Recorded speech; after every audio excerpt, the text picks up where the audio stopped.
Welcome back to SBR Forum Videos. The Eastern Conference looks to be the Cleveland Cavaliers to lose coming up in the 2015-2016 season. However, could there be a few teams lingering right behind them that could give them some trouble? Now, the sportsbooks seem to think that the Cleveland Cavaliers are definitely the favorite here.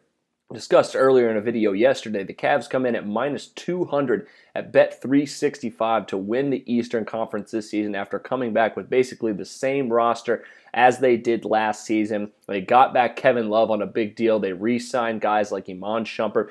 They brought in Mo Williams, who's absolutely a very good signing for this team to give them a little depth at point guard. Of course, if you remember, he is just coming off of a 52-point game this past season. He'll replace J.R. Smith's spot in the rotation, assuming they don't re-sign him as well.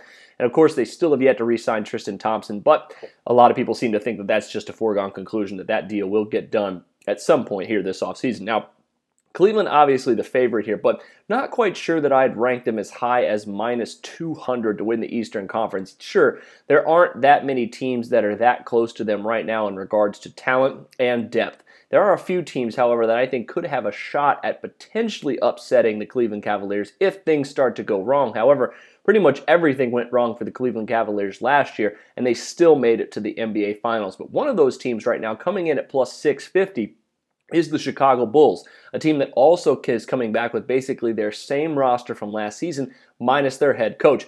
Out is Tom Thibodeau, in is Fred Hoiberg, and that could really do really good things for this very deep roster. Of course, they re-signed Jimmy Butler, who happens to be one of the best LeBron defenders in the entire NBA. If Derrick Rose stays healthy, he's absolutely a better point guard than Kyrie Irving, and Pau Gasol can outduel Kevin Love in a potential playoff scenario. But that is a lot of ifs here in July.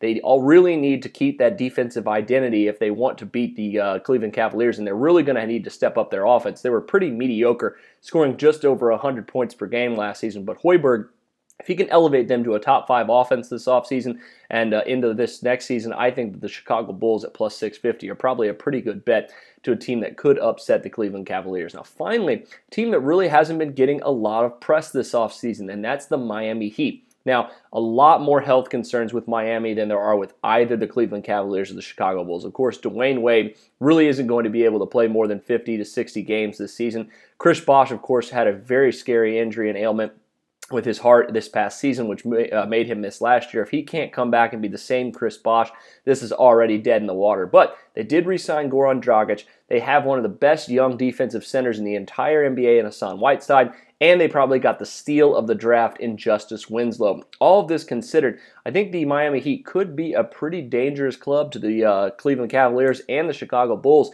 and they come in at 14-1 to win the Eastern Conference this season. Of course, that's probably due to their health concerns, but they're behind both the Hawks and the Wizards, who are at 12-1, and that's absolutely not a very good line here from Bet365. I think Miami should absolutely be ahead of those two teams, but of course, as I mentioned, with Dwayne Wade's health being the catalyst of this one, there's a lot of ifs remaining with the Miami Heat, but I think they're still good enough to finish third in the East behind the Chicago Bulls and the Cleveland Cavaliers. But that'll do it for your Eastern Conference preview. Make sure you check out some of our other NBA articles coming out here later this week and next. But until next time, for SBR Forum Videos, I'm Jordan Sharp.